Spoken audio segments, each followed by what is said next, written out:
Thank you very much for being here today. It's an incredible moment for Puerto Rico and its development. Carlos mentioned and talked about product market fit and how important that is. And I'm going to be talking a little bit more about founder vision fit. Before you even get to the product, what is the vision that you're going to articulate in the world? And who are you? Who are you? What are you trying to accomplish? Steve Jobs has talked often about wanting to make a dent in the universe. And so where do you get the power to make a dent in the universe? And that's a little bit of what we're going to have the opportunity to chat about today. And I'll tell you a little bit of story. The story actually starts with a gentleman named Vinod Khosla.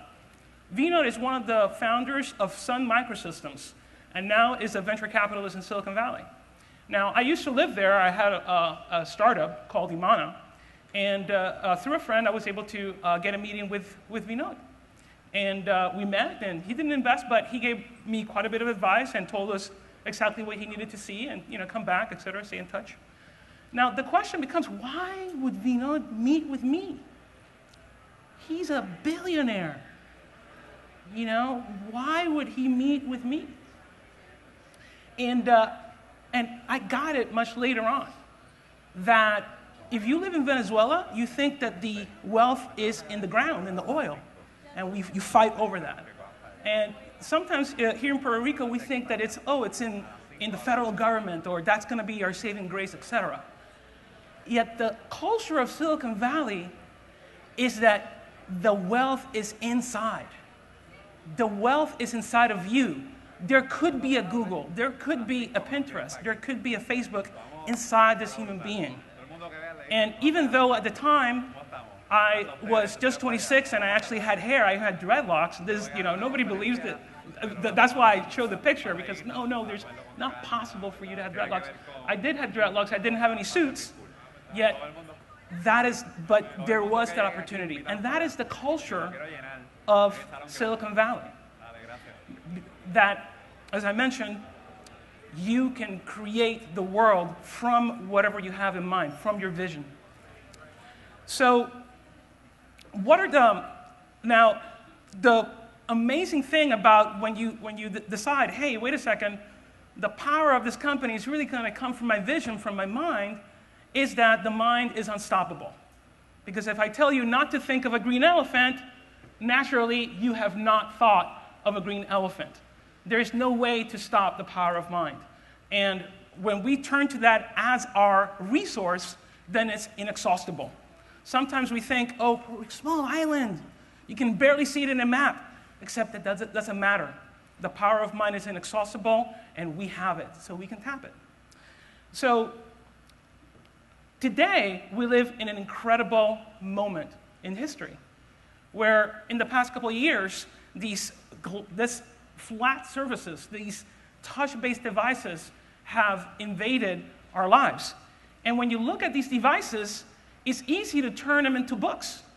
And you can turn one into a camera, and it becomes a record player, and it becomes a calendar, and it can become a clock, and it can be networked with billions of other people across the web in order to revolutionize finance. That is what Bitcoin is all about. Seeing how we can take these networks and recreate finance, or recreate transportation, which is what Uber and Lyft are doing. Or we're going to go and recreate not just hotels, but housing through systems such as Airbnb. So today you live in a world where if you can imagine it with your mind, you can build it in software. So the opportunity is truly incredible. Now, the question becomes, this after all is about startups and business. So you go, okay, great. So I got to break out my Excel, make the projections work, and make it make sense. Besides it being Fantasy Island, this is the problem. You are the Rebel Alliance. We are the ones without the resources. And guess what? The empire also has Excel.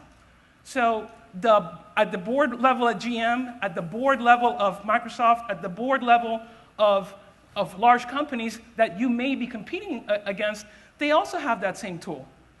But the one thing that the CEO of General Motors cannot tell their shareholders is, oh, we're making decision-making by using the force.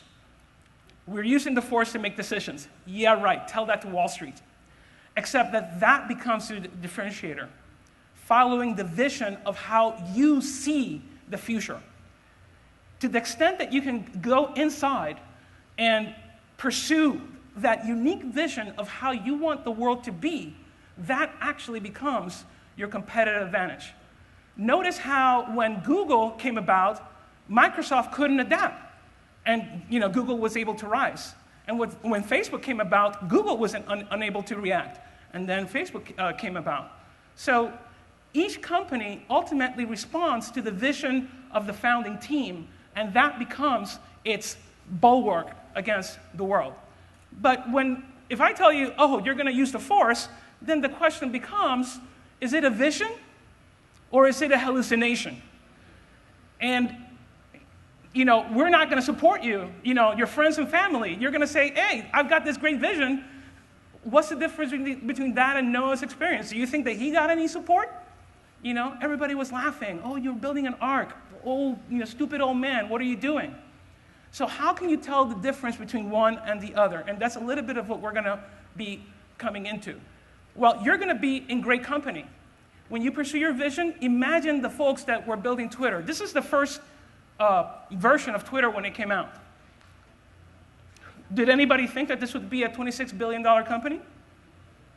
The outcomes are unknown when you start your project. You just start.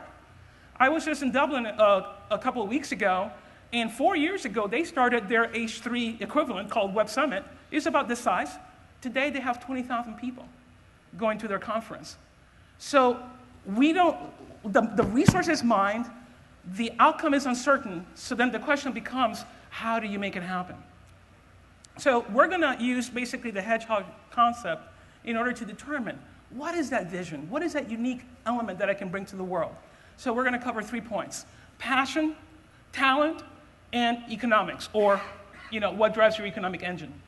Now, in order to do the exercise that I'm going to ask you to do, we can use Steve Jobs as inspiration. Remembering that you're going to die is the best way I know to avoid the trap of thinking you have something to lose. You are already naked. There is no reason not to follow your heart. No reason whatsoever. So here's the exercise that I'm going to ask you to do. I'm going to ask you to visualize yourself at 110. So close your eyes if you need to, but visualize that right in front of you is you, except 110. Frail, not necessarily able to launch new projects. What is the message that they're telling you? For a moment, 10 seconds. What message? What is most meaningful? What are they telling you? 10 seconds.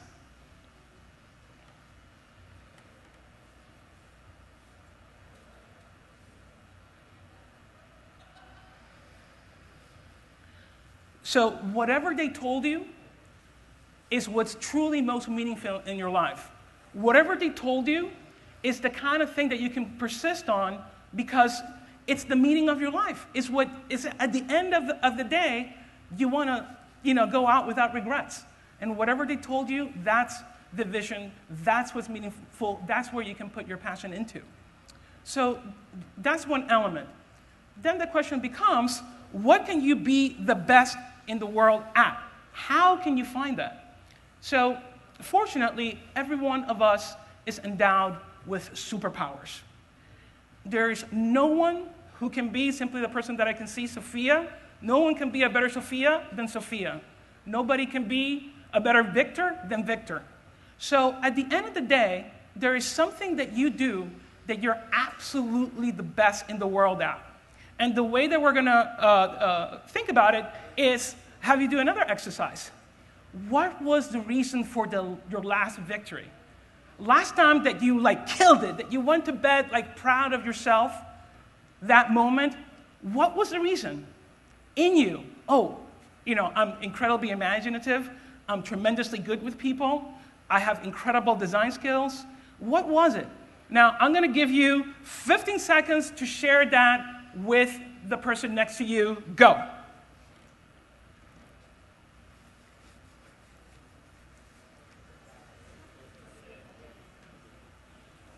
And then I'm going to tell you to switch it.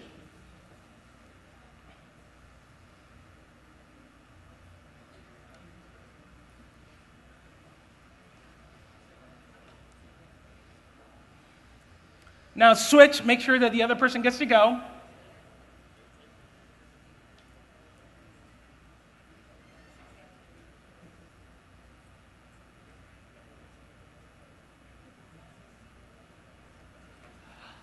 So hopefully everyone was able to identify something that, and share, hey, you know, the reason I really killed it last time is I'm super smart, or I'm super organized, or whatever it is. That is your superpower. There's other questions that you can ask yourself to determine that. One is, what do your friends rely on you for? Are they coming to you for design advice, for business advice, for love advice? What is it that your friends rely on you for?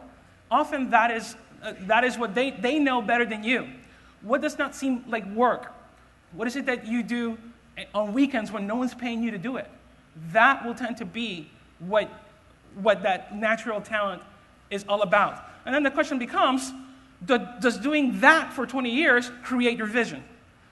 You know, when you do that activity for 20 years, is there a way of productizing that and handing it to your 110-year-old version of yourself and say, we did it. We were, you know, in Spanish, consecuente, we really came through with our commitment to what we were trying to accomplish. So you can see how you can connect your superpower, that unique ability that you have, to the vision of what you want to deliver in your life.